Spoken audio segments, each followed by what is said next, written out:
Good afternoon students. Last લેક્ચરમાં આપણે છેલ્લે રિકોમ્બિનન્ટ ડીએનએ ટેકનોલોજીની બધી કાર્ય પદ્ધતિ જે છે એનો અભ્યાસ કરેલો હતો. આજે આગળનો મુદ્દો આપણે ચર્ચામાં લેવાનો છે જેનું નામ છે ડીએનએ નું અલગીકરણ અથવા તો જનીન દ્રવ્યનું અલગીકરણ.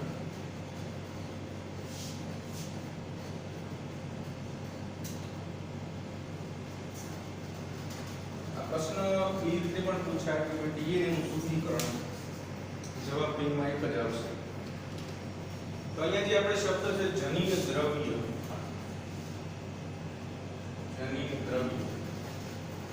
કે જે ઇચ્છિત લક્ષણોને આગળની પેઢીમાં લઈ જવાનું કામ કરતા હોય છે જનરલી. એનું મુખ્ય કામ જે છે એ ઇચ્છિત લક્ષણોનું વહન કરાવવાનું છે. યોગ્ય લક્ષણ જે છે એનું વહન કરાવવાનું છે. અહીંયા આપણે જનીન દ્રવ્ય તરીકે જનરલી ડીએનએ નો ઉપયોગ કરીએ છીએ. ડીએનએ એટલે કે ડીઓક્સીરિબોન્યુક્લિક એસિડ. ડીઓક્સીરિબોન્યુક્લિક એસિડ.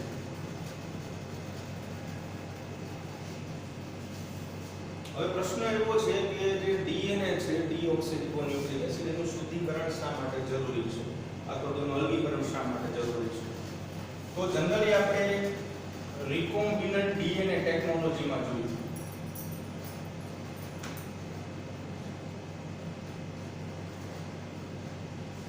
તો રિકોમ્બિનન્ટ ડીએનએ ટેકનોલોજીની અંદર આપણે એક પોઈન્ટ જોયો તો આરડીએનએ ની બનાવટ, એટલે કે રિકોમ્બિનન્ટ ડીએનએ ની બનાવટ. તો જે આ આરડીએનએ ની બનાવટ છે એની અંદર આપણે બે ઘટકોનો મુખ્ય ઉપયોગ કરેલો હતો. એની અંદર એક હતા આરઈ એટલે કે રિસ્ટ્રિક્શન એન્ઝાઇમ્સ, રિસ્ટ્રિક્શન ઉત્સેચક, અને બીજું હતું લાઇગેઝ ઉત્સેચક. એક હતા રિસ્ટ્રિક્શન ઉત્સેચકો, શોર્ટમાં આપણે આરઈ તરીકે ઓળખતા હતા, જેનું બીજું નામ આપણે આપેલું હતું આણ્વીય કાતરો. અને બીજા નંબર ઉપર હતા લાઇગેઝ ઉત્સેચકો,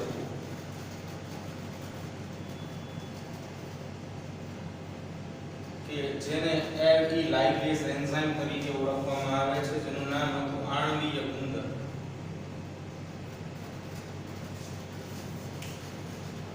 તો એકની મદદથી આપણે ડીએનએ ની શૃંખલાને યોગ્ય સ્થાનેથી કાપતા હતા અને બીજાની મદદથી આપણે ડીએનએ જે છે એને જોડવાનું કામ કરતા હતા. એટલે આની મદદથી આપણે ડીએનએ ની કુંતલને જોડતા હતા, જોડવાનું કાર્ય કરે. અને આ રિસ્ટ્રિક્શન ઉત્સેચકની મદદથી આપણે ડીએનએ ની શૃંખલા, આપણે શબ્દ વાપર્યો તો પેલિન્ડ્રોમ શૃંખલા, એની શૃંખલાને ચોક્કસ સ્થાનેથી કાપણી કરે.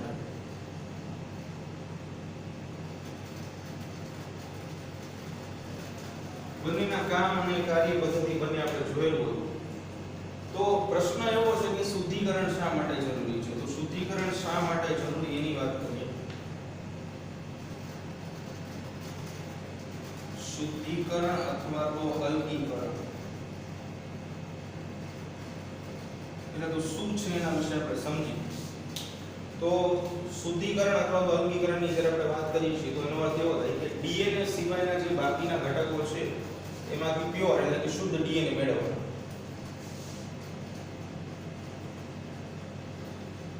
ડીએનએ સંલગ્ન મિશ્ર ઘટકોમાંથી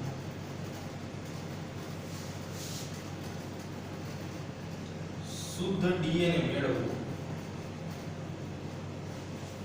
આ મુખ્ય હેતુ છે આપણો. ડીએનએ સંલગ્ન મિશ્ર ઘટકો એટલે શું? તો જ્યારે આપણે ડીએનએ ને કોઈ કોષમાંથી કાઢીએ છીએ, એ કોષ બેક્ટેરિયલ કોષ હોઈ શકે, વાનસ્પતિક કોષ હોઈ શકે, કોઈ ફૂગનો પણ કોષ હોઈ શકે. તો એ કોષોમાંથી આપણે એના સિવાયના ઘટકો એટલે કે ડીએનએ ની સાથે એવું ના બને કે માત્ર ડીએનએ જ અલગ આવે, બરાબર? ઘણા બધા અન્ય ઘટકો એની સાથે સંકળાઈને આગળ આવતા હોય છે. તો ડીએનએ જે કોષમાંથી મેળવીએ છીએ તે કોષમાં ડીએનએ ની સાથે ઘણા બધા બીજા ઘટકો પણ સંકળાયેલા હોય છે.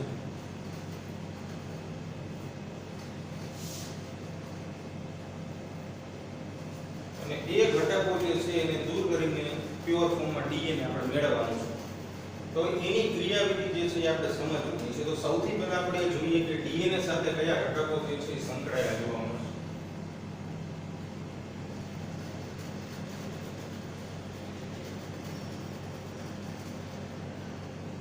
સંકળાયેલ અથવા તો જોડાયેલ ઘટકો.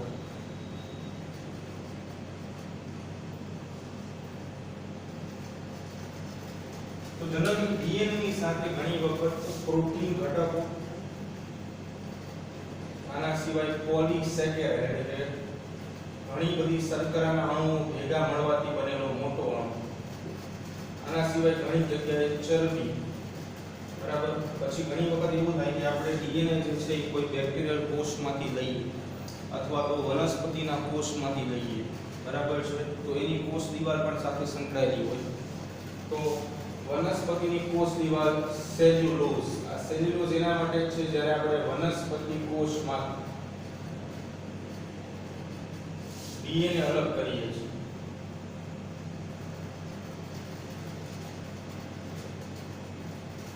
બરાબર.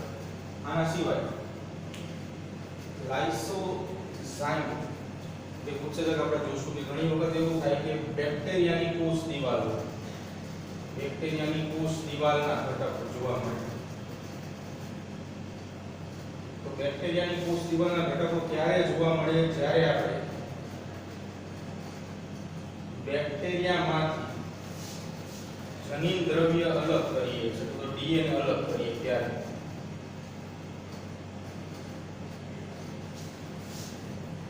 આના સિવાય કાઇટિન જે જનરલી ફૂગની કોષ દિવાલનો બંધારણીય ઘટક છે, દિવાલનો બંધારણીય ઘટક. તો કાઇટિન ક્યારે તમને જોવા મળશે? તો કે જ્યારે તમે ફૂગના કોષમાંથી જનીન દ્રવ્યને અલગ કરો ત્યારે. આના સિવાય ઘણી વખત અન્ય ન્યુક્લિક એસિડ, જનરલી એની અંદર આરએનએ ની આપણે વાત કરીશું કે જે આરએનએ રિબોન્યુક્લિક એસિડ તરીકે ઓળખાય છે. Ribonucleic acid. તો આવા બધા ઘટકો જે છે એ ડીએનએ ની સાથે સંકળાયેલા અથવા જોડાયેલા ઘટકો તરીકે આવશે. અને આપણે આને અલગ કરીને એમાંથી પ્યોર ફોર્મમાં ડીએનએ જે છે એને જુદો પાડવાનો છે.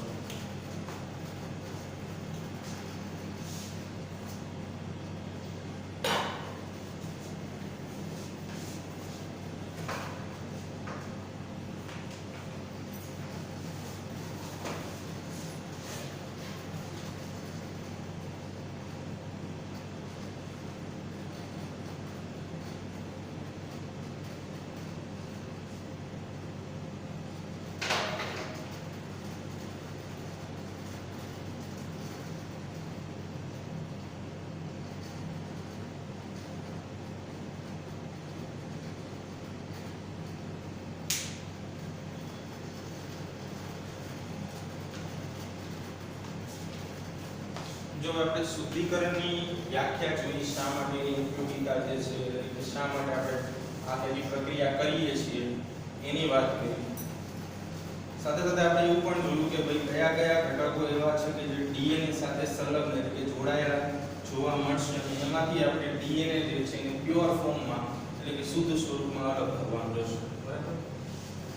તો આ બધા ઘટકોની વાત કરી હતી આપણે.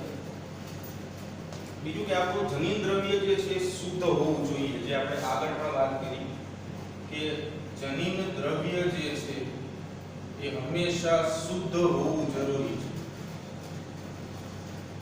કે શુદ્ધ જનીન દ્રવ્ય હશે તો એમાં રિસ્ટ્રિક્શન ઉત્સેચક, લાઇગેજ ઉત્સેચક આપણે કામ કરી શકશે. હવે જોડાયેલા ઘટક ઘટકો જે છે જેની અંદર આટલા બધા ઘટકોની આપણે વાત કરી કે આ બધા ઘટકો જોડાયેલા છે, તો આ ઘટકોને દૂર કરવા માટે આપણે કેટલાક ઉત્સેચકોનો ઉપયોગ કરશું. એવા ઉત્સેચકો કે જે આ ઘટકોને તોડી નાખશે અથવા તો એનું પાચન કરી નાખશે, જે મુજબ આપણે આગળ પણ વાત કરી છે. એટલે કે મિશ્ર ઘટકોને દૂર કરવા માટે યોગ્ય ઉત્સેચકો વાપરવા પડે છે. ઉત્સેચકો વાપરવા પડે છે. હવે આપણે ઉત્સેચકો વિશે સમજી ચૂક્યા છીએ. ઉત્સેચકો એટલે કે એન્ઝાઇમ્સ આ એક પ્રકારના જૈવ અણુઓ છે, અતિ સૂક્ષ્મ નાના એવા જૈવ અણુઓ. અને આનું મુખ્ય કામ શું છે તો કે જે મુજબ ઉદ્દીપક તમે કેમિસ્ટ્રીની અંદર ભણો છો કે એ પ્રક્રિયાની અંદર ભાગ નથી લેતા પરંતુ એને ઝડપી બનાવે છે, એવી જ રીતે ઉત્સેચકો પણ પ્રક્રિયાને ઝડપી બનાવશે. ઉદ્દીપક જનરલી રાસાયણિક પ્રક્રિયા માટે વપરાય, કેટાલિસ્ટ તરીકે ઓળખાય, પણ ઉત્સેચક જે છે એ જૈવ રાસાયણિક અથવા તો જૈવિક ક્રિયાઓમાં વપરાશે. એટલે કે જૈવિક પ્રક્રિયાનો વેગ વધારવાનું કામ કરે છે. અરે એને કારણે પ્રક્રિયા જે છે ઝડપથી પૂરી થઈ જશે. પ્રક્રિયા ઝડપથી પૂરી થઈ જશે.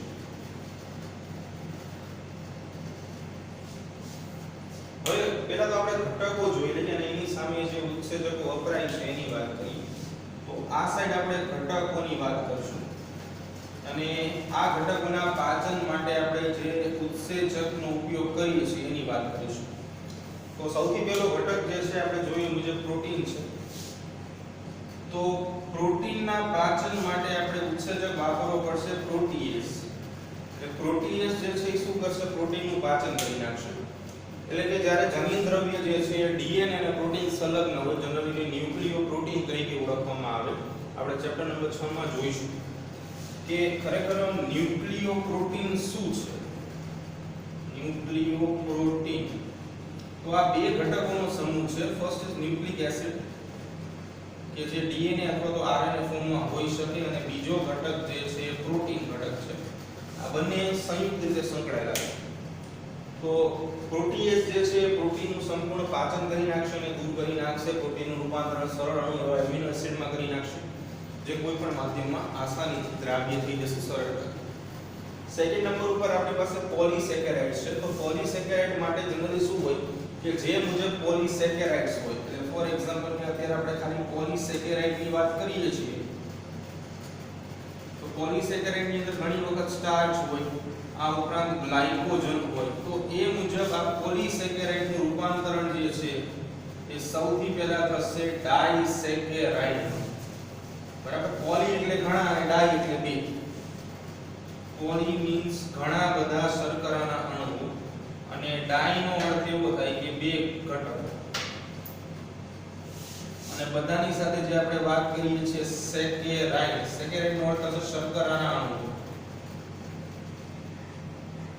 તો એ મુજબ સૌથી પહેલા જે પોલીસેકેરાઇડ છે, અહીંયા પ્રક્રિયા થોડી કેવી જટિલ બનશે કે જે પોલીસેકેરાઇડ છે એનું રૂપાંતરણ થઈ જશે ડાઇસેકેરાઇડમાં, અને એ ડાઇસેકેરાઇડનું રૂપાંતરણ જે છે એ મોનોસેકેરાઇડમાં થઈ જશે, જેની અંદર મોટા ભાગે દ્રવ્ય મોનોસેકેરાઇડ જે છે દ્રાવક સ્વરૂપે જોવા મળશે.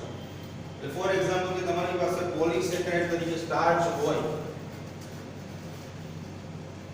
અને ડાઇસેકેરાઇડ તરીકે તમારી પાસે ઉદાહરણ તરીકે માલ્ટોઝ બને કે સુક્રોઝ બને, તો છેલ્લે એનું રૂપાંતરણ મોનોસેકેરાઇડ ગ્લુકોઝના બીજાણુમાં થઈ છે. તો આવી રીતે પાચનની ક્રિયા દ્વારા ઉત્સેચક જે છે આપણે સરળતાથી ઉપયોગ કરી જે મહાઅણુ જે છે એ ન્યુક્લિક એસિડ સાથે જોડાયેલો હોય એનું પાચન કરશે. બે જોઈએ.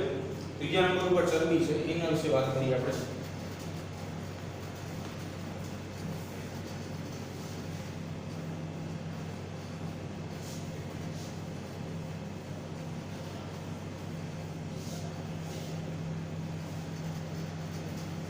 તો ચરબી વિશે વાત કરવાની છે. તો જે ચરબી છે, લિપિડ જેને કહીએ છીએ, એનું પાચન જે છે એ લાઇપેઝ ઉત્સેચક દ્વારા થશે. એનું રૂપાંતરણ જે છે એ ફેટી એસિડ અને ગ્લિસરોલમાં કરી નાખશે. ચોથા નંબર ઉપર આપણે સેલ્યુલોઝની વાત કરી હતી કે જે વનસ્પતિની કોષ દિવાલનો બંધારણીય ઘટક છે સેલ્યુલોઝ. તો એના પાચન માટે ઉત્સેચક જે છે જેનું નામ છે સેલ્યુલેઝ. આ ઉત્સેચક જે છે એ સેલ્યુલોઝનું પાચન કરી નાખશે. બેક્ટેરિયાની જો કોષ દિવાલ હોય તો બેક્ટેરિયલ કેવિટી હોય તો એના માટે લાઇસોઝાઇમ ઉત્સેચક વપરાય છે. લાઇસોઝાઇમ બરાબર. આના સિવાય આપણે ફૂગ માટે વાત કરી કે ભાઈ ફૂગ જે છે એની કોષ દિવાલ કાઇટિનની બનેલી હોય. ફૂગની કોષ દિવાલનો ઘટક તો કાઇટિન જે છે એના માટે કાઇટિનેઝ ઉત્સેચક વપરાશે કે જે પણ સરળતાથી પાચન કરાવી દેશે. પછી લાસ્ટમાં આપણે ન્યુક્લિક એસિડ માટેની વાત કરી. તો ન્યુક્લિક એસિડ માટે રિબોઝાઇમ કરીને ઉત્સેચકોનો આખો સમૂહ છે.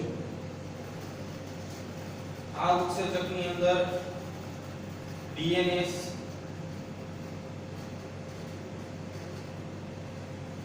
અને આરએનએસ આવા બે ઉત્સેચકોનો સમાવેશ થશે. રિબોઝાઇમ આખો જે સમૂહ છે એ ખાસ કરીને કોઈ પણ ઉત્સેચક જે છે એના માટેની વાત કરીએ તો ન્યુક્લિક એસિડના પાચન સાથે સંકળાયેલો છે. ડીએનએસ અને આરએનએસ શું છે એની વાત કરીએ તો જનરલી આપણે ધોરણ 11 ની અંદર ભણી ગયા છીએ કે કોઈ પણ ઉત્સેચક હોય ને જ્યારે આપણે એનું અંગ્રેજી નામકરણ આપીએ છીએ તો એની પાછળની બાજુએ આપણે ASE એટલે કે S લગાવીએ છીએ. અને જો ગુજરાતી નામકરણ હોય તો એની પાછળ S લગાડીએ છીએ. આવું આપણે ઉત્સેચકના નામકરણમાં ભણી ગયા હતા કે ભાઈ કોઈ પણ ઉત્સેચકની જો આપણે વાત કરીએ જ્યારે આપણે એનું નામકરણ આપીએ છીએ નોમેનક્લેચર તો ગુજરાતીની અંદર આપણે એવું કીધું કે ભાઈ આપણે એની પાછળની બાજુએ S લગાડીએ છીએ અને અંગ્રેજીની અંદર જો વાત કરીએ તો આપણે ASE લગાડીએ છીએ. તો એવી જ રીતે જે DNS છે એ DNS નું કામ જે છે એ DNA ના પાચન સાથે સંકળાયેલું છે. DNA નું પાચન. અને એવી રીતે RNS છે એ RNA ના પાચન સાથે સંકળાયેલ ઘટક છે. બીજા નંબર ઉપર તમે કદાચ આ શબ્દ પણ સાંભળેલો હશે કે ન્યુક્લિયેઝ ઉત્સેચક. આ પણ સાચું જ છે. આ પણ ન્યુક્લિક એસિડ જે છે એના પાચનમાં વાપરી શકાય.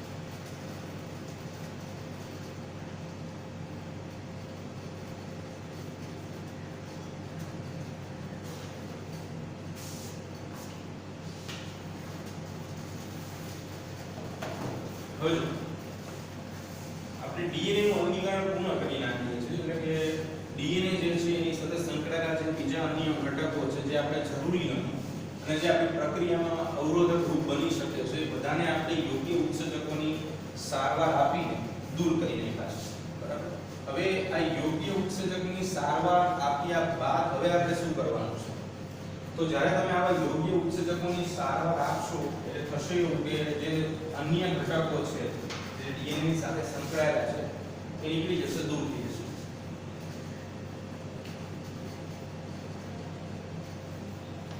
એટલે કે ફોર એક્ઝામ્પલ આવો આપણે વિચારીએ કે અહીંયા આપણું જે સામાન્ય ડીએનએ કે જેને આપણે વાત કરીએ છીએ જનીન દ્રવ્ય છે અને એની સાથે સંકળાયેલો આ કોઈ ઘટક X અન્ય ઘટક, બરાબર, જે આપણે વાત કરી એમાંથી કોઈ પણ એક ઘટક છે જેને આપણે ધારી લઈએ તો આ ઘટકને ડીએનએ ની સાથે સંકળાયેલો છે એમાંથી દૂર કરી નાખો આપણે અત્યારે કોઈ પણ ઉત્સેચક જે છે એની સારવાર આપે. ફોર એક્ઝામ્પલ કે અહીંયા આપણે X ને દૂર કરવા એક યોગ્ય ઉત્સેચકની સારવાર આવી. તો આ સારવાર પૂરી થયા બાદ આપણને શું મળ્યું? તો કે માત્ર ડીએનએ મળ્યું. એટલે આ પ્રોસેસ પૂરી થઈ ગઈ ડીએનએ ના અલગીકરણની. હવે આપણે શું કરવાનું છે? તો કે જો ટેસ્ટ ટ્યુબ ની અંદર ખાસ કરીને આ ડીએનએ જે છે એને ઠંડા ઇથેનોલ ની અંદર પ્રક્રિયા માટે લઈ જવાનું છે. ઠંડો ઇથેનોલ એટલે કે C2H5OH આ ઠંડા ઇથેનોલ ની અંદર જ્યારે તમે ડીએનએ નાખશો તમને કીધું છે મુજબ કે તાતણાઓ સ્વરૂપે તમને ડીએનએ જે છે એ જોવા મળશે ખરેખર એક કલીલ સ્વરૂપ છે કોલોઈડલ ફોર્મ કહેવાય એને તાતણાઓ સ્વરૂપે ડીએનએ ના ઘટકો જોવા મળશે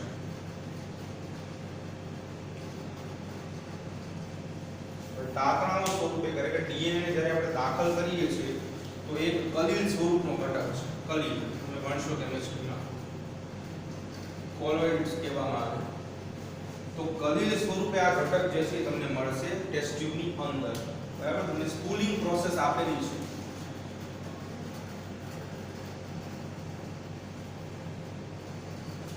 સ્પૂલિંગ પ્રોસેસ ની અંદર એક દેખાડવામાં આવે છે કે ઉદાહરણ તરીકે કોઈ ટેસ્ટ ટ્યુબ છે એ ટેસ્ટ ટ્યુબ ની અંદર તમે ઠંડા ઇથેનોલ ની અંદર આવી રીતે જે અલગ કરેલા ડીએનએ ના ઘટકને જ્યારે તમે દાખલ કરો છો તો એ ઘટક જે છે એ તમને આવી રીતે જોવા મળશે ગઠ્ઠાઓ સ્વરૂપ કોલોઈડલ સિચ્યુએશન કહેવાય એને કલીલમય અવસ્થા છે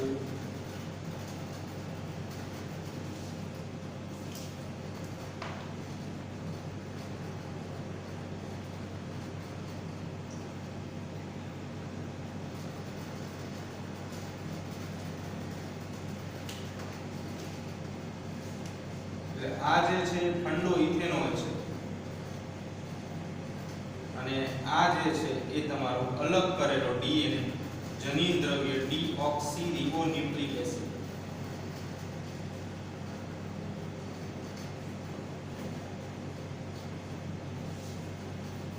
તો આની સાથે ટોપિક અહીંયા પૂરો થઈ જાય છે હવે આપણે આગળના ટોપિકની વાત કરવાની છે કે જેનું નામ છે ચોક્કસ જગ્યાએથી ડીએનએ ની કાપણી થોડું ઘણું જે જૂનું આપણે ભણી ગયા છે એનો યુઝ કરવાનો છે અહીંયા ચોક્કસ જગ્યાએ ડીએનએ ની કાપણી હવે જ્યારે પણ આપણને શબ્દ આવો નજરમાં આવે કે ભાઈ ડીએનએ ની કાપણી તો બાયોટેકનોલોજી ની અંદર આપણે જાણીએ છીએ કે ભાઈ કોઈ પણ ડીએનએ જે છે જ્યારે એની કાપણીની વાત આવે તો આપણે માત્ર એક જ ઘટકનો ઉપયોગ કરીએ છીએ જેનું નામ છે RE એટલે કે રિસ્ટ્રિક્શન ઉત્સેચક કે જેને આપણે આણ્વિય કાતર તરીકે ઓળખીએ છીએ કે જે ચોક્કસ સ્થાને ડીએનએ ની જે શૃંખલા છે એને કાપવાનું કામ કરે છે બીજું કે આપણે જે વાત કરેલી હતી કે જે આપણે ડીએનએ મેળવીએ છીએ એની સાથે અન્ય ઘટકો પણ સાથે આવે છે એકલું પ્યોર ડીએનએ આપણને મળતું નથી તો એ ડીએનએ ને આપણે કઈ રીતે શુદ્ધ કરીએ છીએ તો એના માટે વાત કરી કે ચોક્કસ અને ઇષ્ટતમ પરિસ્થિતિ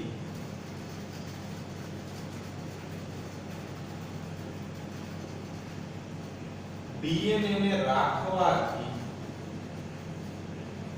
તેની સાથે સંકળાયેલ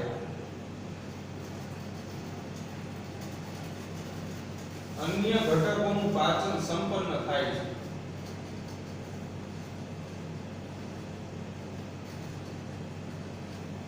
જો ચોક્કસ અને ઇષ્ટતમ પરિસ્થિતિમાં રાખવાથી પાચન જે છે સંપન્ન થઈ જાય છે એટલે પાચન સંપન્ન થઈ ગયું છે હવે આપણે શું કરવાનું છે તો કે યોગ્ય અને ચોક્કસ ડીએનએ જે છે એને શોધીને એની ચોક્કસ સ્થાનેથી કાપણી કરવાની છે હવે તમને જો યાદ હોય તો આપણે ડીએનએ નું પૃથ્થકરણ અથવા તો જનીન દ્રવ્યનું પૃથ્થકરણ અને અલગીકરણ કરીને એક આખો ટોપિક ભણ્યા હતા કે જેનું નામ હતું જેલ ઇલેક્ટ્રોફોરેસિસ તો એનો થોડો કોન્સેપ્ટ જે છે અહીંયા આપણે લેવાનો છે ધ્યાનમાં કે જેલ ઇલેક્ટ્રોફોરેસિસ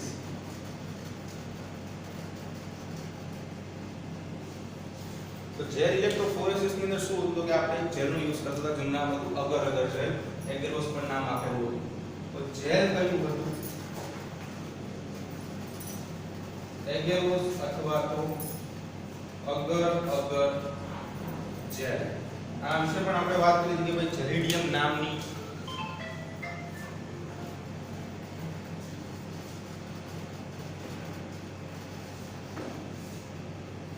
જેલિડિયમ નામની રાતિલેયમાંથી અગર અગર જેલ હતો એગેરોસ મળે છે તો આ જે એગેરોસ જેલ છે એનો આપણે ક્યાં ઉપયોગ કરતા હતા જે આપણે જેલ ઇલેક્ટ્રોફોરેસિસમાં બહુ વ્યવસ્થિત રીતે જોયું હતું કે ભાઈ સામાન્ય આપણે ડાયાગ્રામ દોરી નાખીએ તો તમને વધારે ખબર પડશે કે આવી રીતે જે પ્લેટ હોય છે એની ઉપર આપણે આવા એગેરોસ જે છે એનું આચ્છાદન કરીએ છીએ, એટલે આખે આખા ભાગ પર એગેરોસ લગાડીએ છીએ અને અહીંયા એક રચના જે છે જેનું નામ આપણે આપેલું ફૂ કે જેની અંદર આપણે સેમ્પલ જે છે મૂકવાનું કામ કરીએ છીએ, પણ તમને સમજાવેલું બરાબર કઈ રીતે સેમ્પલ આપણે મૂકતા. તો એવી રીતે આ જે ફૂ છે એની અંદર સેમ્પલ આપણે જે છે એડ કરતા હતા. ફોર એક્ઝામ્પલ અહીંયા સેમ્પલ A એડ કરીએ છીએ, અહીંયા સેમ્પલ B એડ કરીએ છીએ, અહીંયા સેમ્પલ C એડ કરીએ છીએ. સાથે સાથે એની ઉપર આપણે વાત કરીએ મુજબ અગરોસ જેલ જે છે એનું આખું આવરણ જે છે આપણે લગાડતા હતા. તો એગેરોસ જેલ જે છે એક પ્રકારનું સંવર્ધન માધ્યમ ક્રિએટ કરે છે. જનરલી ભવિષ્યમાં તમે કદાચ BSc માઇક્રોબાયોલોજી કરશો તો તમે બેક્ટેરિયા ફૂગને ઉછેરવા માટે પણ આનો યુઝ કરશો કે એગેરોસ જેલ જે છે. અને એગેરોસ જેલની એક બીજી ખાસિયત એવી છે કે ખૂબ જ વધુ માત્રામાં અંતઃચુષણ એટલે કે પાણીના અણુ જે છે એનું શોષણ પણ કરી શકે છે. આવીની કેટલીક લાક્ષણિકતાઓ પણ એગેરોસ જેલની છે. તો અગેરોસ જેલ જે છે તો અગર જેલ છે એનું જ્યારે આપણે આવી રીતે માધ્યમ જે છે એ પ્લેટ ઉપર લગાડતા હતા પછી આપણે જો તમને યાદ હોય તો નીચેની બાજુથી આપણે ધન વિદ્યુત ભારિત ક્ષેત્ર જે છે રજૂ કરતા હતા પ્લસ ધન વિદ્યુત ભારિત ક્ષેત્ર. જો તમને યાદ હોય તો ધન વિદ્યુત ભારિત ક્ષેત્ર જે છે ત્યાં ધીમે ધીમે ડીએનએ ના ઘટકો જે છે એ આગળ વધતા હતા. એકમાં આપણે બતાવી દઈએ ફોર એક્ઝામ્પલ કે આવી રીતે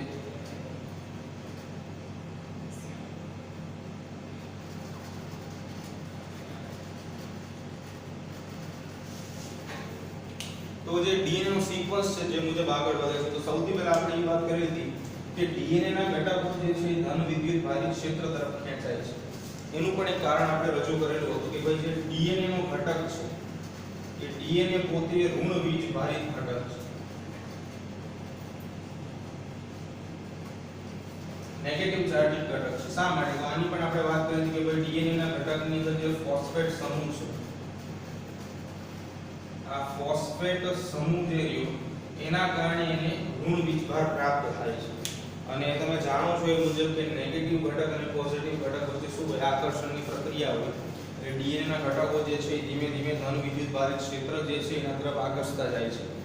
તો આના કારણે શું થાય કે ઘટકો ધીમે ધીમે છૂટા પડે છે. તમને એ સમયે પણ સમજાવેલું હતું કે બે ઘટકો જે છે ડીએનએ અને ધન વિદ્યુત ભારિત ક્ષેત્ર છે બે વચ્ચે આકર્ષણની ક્રિયા થાય છે. એટલે ઘનતાના તફાવતના આધારે અથવા તો ઘનતાના આધારે ડેન્સિટીના આધારે ડીએનએ ના ટુકડાઓ એકબીજાથી અલગ થાય છે.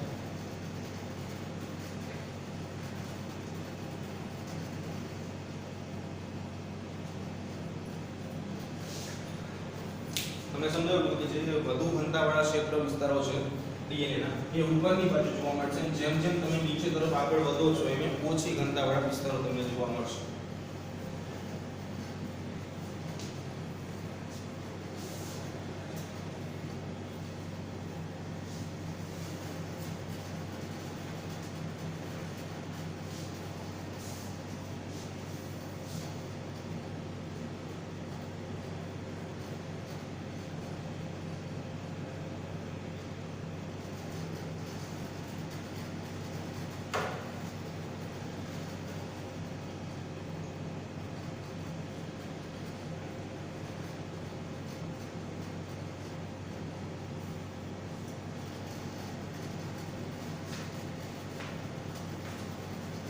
હવે ફોર એક્ઝામ્પલ કે અહીંયાથી આપણે પ્રોસેસ જે છે પૂરી કરી છે. આપણને બધા અલગ અલગ ઘનતાવાળા ડીએનએ ના ટુકડાઓ જે છે છૂટા પડેલા જોવા મળે છે. હવે જે મુજબ આપણે ઉપયોગિતા હોય એ મુજબ ઉપયોગિતા જે છે એનો યુઝ કરીને આપણે જે ડીએનએ ની જરૂર હોય એવા ડીએનએ ને આપણે અલગ કરીએ છીએ.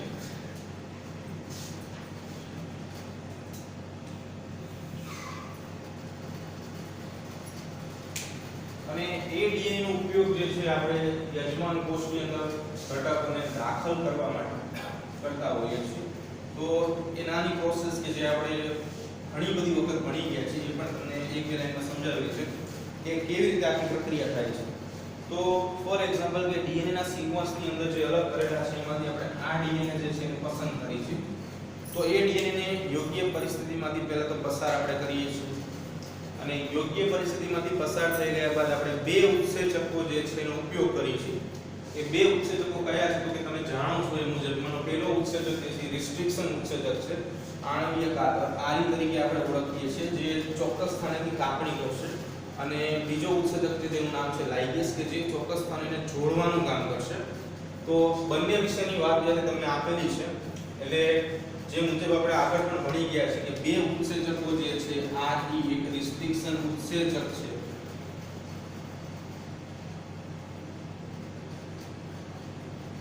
અને બીજો છે લાઇગેસ ઉત્સેચક. આ શરૂ કરેલું લેક્ચર આજે એમાં તમને બંને વિશે માહિતી આપેલી છે. ફરીવાર આપણે એક આકૃતિ સાથે સમજીએ કે તમને શું કહેવા માંગે છે.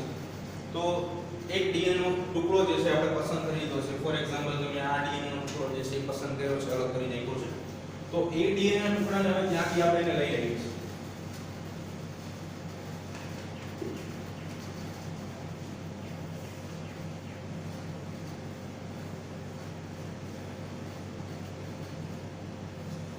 આ બે ઉત્સેચક જે છે એના વિશે આપણે સમજવાનું છે. તો સૌથી પહેલા તો આપણું જે કોઈ સામાન્ય પ્લાઝમિડ છે અથવા તો કોઈ ડીએનએ નો ટુકડો છે, આ ફોર એક્ઝામ્પલ કે વાહક ડીએનએ જે છે આને આપણે વિદેશી ડીએનએ નામ આપ્યું. આ બની ગયું આપણું વિદેશી ડીએનએ એટલે કે બહારનો ડીએનએ. અને એવી રીતે બીજું ડીએનએ છે આપણે કોઈ પ્લાઝમિડ નું ડીએનએ લઈ લઈએ કે ફોર એક્ઝામ્પલ કે આ એક પ્લાઝમિડ છે.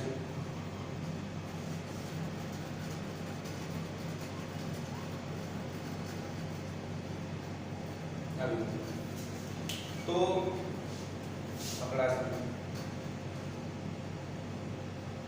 સૌથી પહેલા તો આપણે અહીંયા ટુકડાની વાત કરતા હતા કે ભાઈ એને ચોક્કસ સ્થાનેથી આપણે કાપવો પડે અને એ ટુકડો કાપવા માટે આપણે રિસ્ટ્રિક્શન ઉત્સેચકનો યુઝ કરીએ છીએ.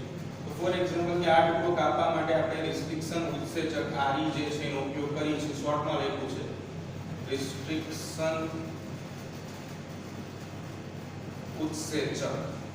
બરાબર છે, નામ જેવું જ કામ છે. આણ્વીય કાતર છે એટલે ચોક્કસ અણુઓની રચના જે છે એને કાપવાનું કામ કરશે. એટલે કે ફોર એક્ઝામ્પલ ત્યાંથી કપાઈ ગયું. સેમ ટુ સેમ આપણે એવું વિચારીએ છીએ કે જે આ વિદેશી ડીએનએ નો ટુકડો જે છે એને આપણે જ્યાં દાખલ કરવો છે તો વિદેશી ડીએનએ ને પણ ત્યાંથી શું કરવું પડશે, આપણે કટ કરવું પડશે. તો ત્યાં બી શું વપરાશે, આરી વપરાશે એટલે કે રિસ્ટ્રિક્શન એન્ઝાઇમ. બંનેના ટુકડા થઈ જાય છે પછી આપણે શું કહેતા હતા તો કે પછી આપણે બંનેને જોડવાનું કામ કરતા હતા. તો અહીંયા રિસ્ટ્રિક્શન ઉત્સેચકની ભૂમિકા જે છે પૂર્ણ થઈ જાય છે. હવે બાકી આવશે બીજા નંબર ઉપર ઉત્સેચક કે જેનું નામ છે લાઇગેસ. એની ભૂમિકા જે છે શરૂ થશે. તો લાઇગેસ નું કામ શું છે તો કે જે પ્લાઝમિડની આપણે વાત કરીએ છીએ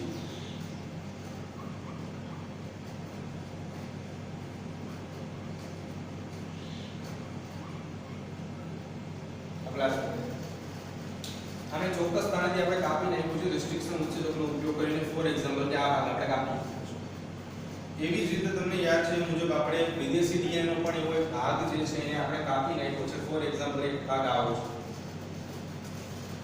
હવે આ બંનેને એકબીજા સાથે જોડવાના છે અહીં.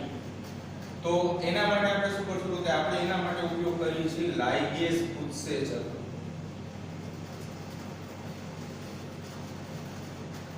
કે જેને આણ્વીય ગુંદર તરીકે ઓળખીએ છીએ આપણે. એટલે આ બંનેના મિશ્રણથી આપણને જે નવું ડીએનએ મળે છે જેને જનરલી આપણે આરડીએનએ રિકોમ્બિનન્ટ ડીએનએ તરીકે ઓળખતા હતા એવું આપણને આરડીએનએ જે છે પ્રાપ્ત થશે.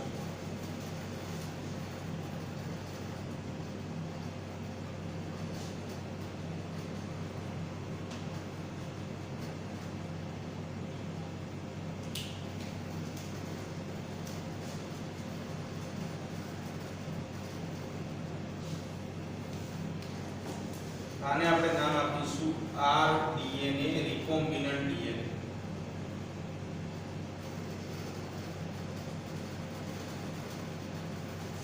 જેને આપણે પુનઃસંયોજિત ડીએનએ તરીકે પણ ઓળખતા હતા. તો આ આપણું બની ગયું પુનઃસંયોજિત ડીએનએ. તો આખી પ્રક્રિયા જે છે એ પસાર કરીએ છીએ આપણે. તો અહીંયા આની સાથે આ ટોપિક પણ પૂરો થાય છે. હવે આગળ આપણો પ્રશ્ન છે કે પીસીઆર ના ઉપયોગથી ઊંચી પ્રમાણેના જનીનોનું પ્રવર્તન. પીસીઆર ના ઉપયોગથી રુચિ પ્રમાણેના જનીનોનું પ્રવર્તન.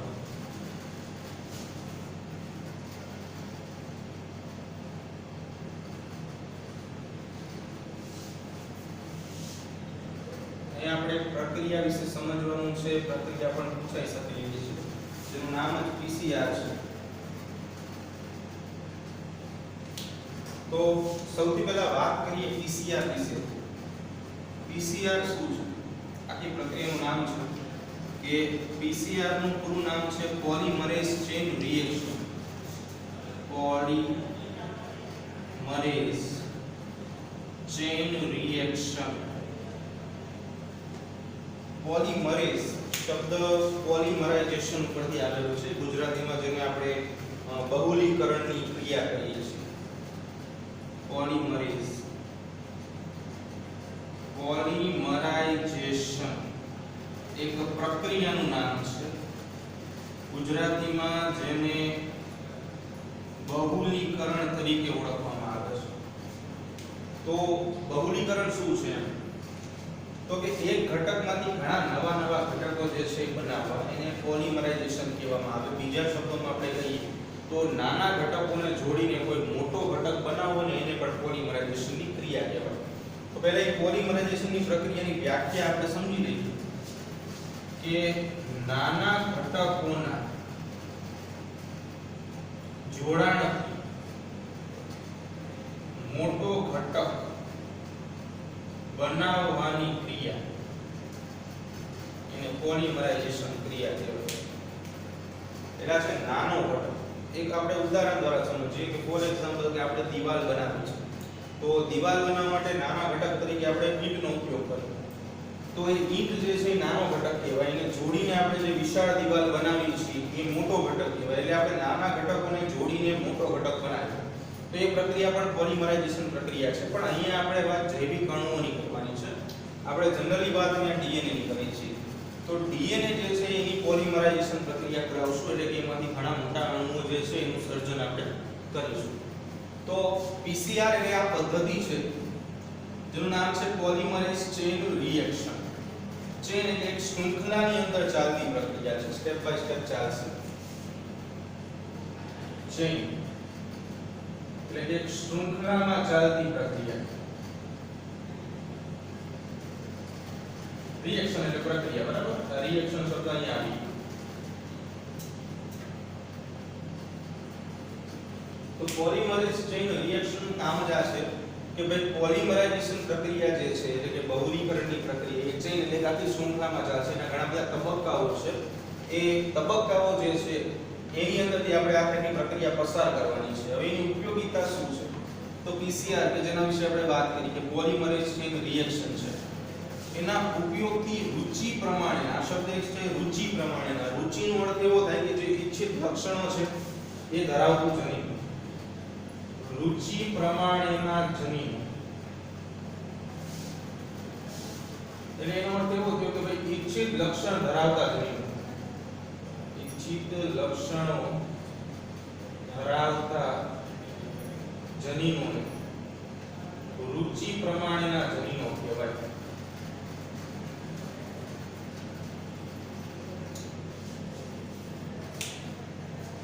એનું પ્રવર્ધન, હવે પ્રવર્ધનનો અર્થ એવો થાય કે સંખ્યામાં વધારો કરવો અથવા તો ગુણન કરવું. પ્રવર્ધન સંખ્યામાં વધારો કરવો અથવા ગુણન કરવું. બંનેનો અર્થ જનરલી એક જ થશે કે સંખ્યા વધારવી. તો આ વસ્તુ શું કહેવા માંગે છે આપણે વાત કરીએ કે જનરલી આપણે પીસીઆર પ્રમાણે વાત જનીનની થઈ છે, એટલે અહીંયા આપણા ઈચ્છિત જનીનો એટલે કે જનીન દ્રવ્ય તરીકે આપણે ધ્યાનમાં લેવાના છે ડીએનએ એટલે ડીઓક્સીરિબોન્યુક્લિક એસિડ. હવે આપણે જાણીએ છીએ કે ડીએનએ એકમાંથી બે કેવી રીતે થાય છે, તો કે સ્વયં જનનની ક્રિયાથી. જે પણ પ્રક્રિયા આપણે જાણીએ છીએ કે ડીએનએ જે છે ડીએનએ ને એકમાંથી બે કરવા માટે અથવા તો ડીએનએ ની સંખ્યા વધારવા માટે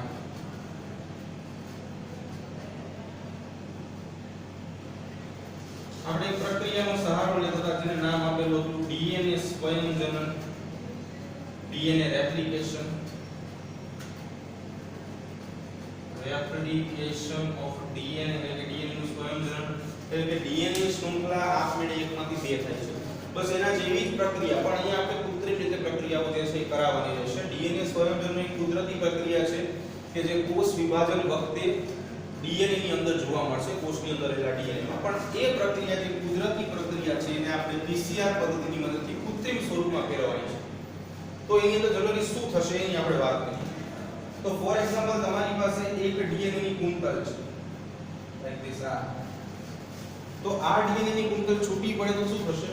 તો કે એ ડીએનએ ની કુંતલ છૂટી પડશે તો એમાંથી બે પેટા કુંતલ કે જેને આપણે અલગ અલગ બે શૃંખલા કહીએ છીએ, બરાબર?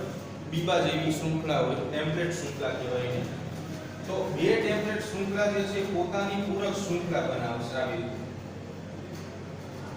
એટલે રેડ કલરની જે છે એને આપણે નામ આપશું ટેમ્પલેટ શૃંખલા, બીબા જેવી શૃંખલા હોય, અને એને અનુસંધાને જે બ્લેક કલરની છે એને એની પૂરક શૃંખલા કહેવામાં આવે.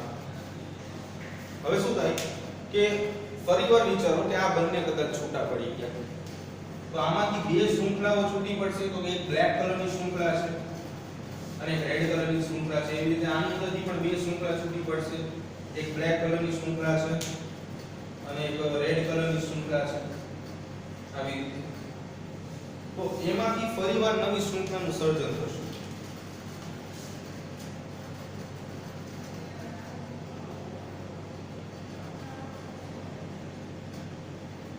બરાબર? એટલે આમ તમે વિચારો તો એકમાંથી બે, બેમાંથી ચાર, ચારમાંથી આઠ, ઘણી બધી નવી નવી શૃંખલાઓ જે છે સર્જાશે જેને પ્રવર્ધન તરીકે આપણે ઓળખીએ છીએ. એટલે કે એક ડીએનએ ની કુંતલ જે છે અહીંયા આપણે એક ડીએનએ ની કુંતલનો ઉપયોગ કર્યો તો એકમાંથી બે કુંતલ સર્જાણી, બેમાંથી ચાર કુંતલ સર્જાણી, ચારમાંથી ધીમે ધીમે ઘણી બધી નવી નવી કુંતલો જે છે સર્જાય. એટલે કે તમારી પાસે જે એક ડીએનએ હતું એમાં તમે ઘણી બધી માત્રામાં નવું ડીએનએ જે છે મેળવી શકો છો. તો આ આખો પીસીઆર પદ્ધતિ જે છે એનો સિદ્ધાંત છે અને એ પદ્ધતિ જે છે આપણે જોઈશું ગઈકાલે, આવતીકાલે. તો અહીંયા આપણે આજનો લેક્ચર પૂરો કરીશું. બાકી નેક્સ્ટ લેક્ચરમાં કાલે જોઈશું.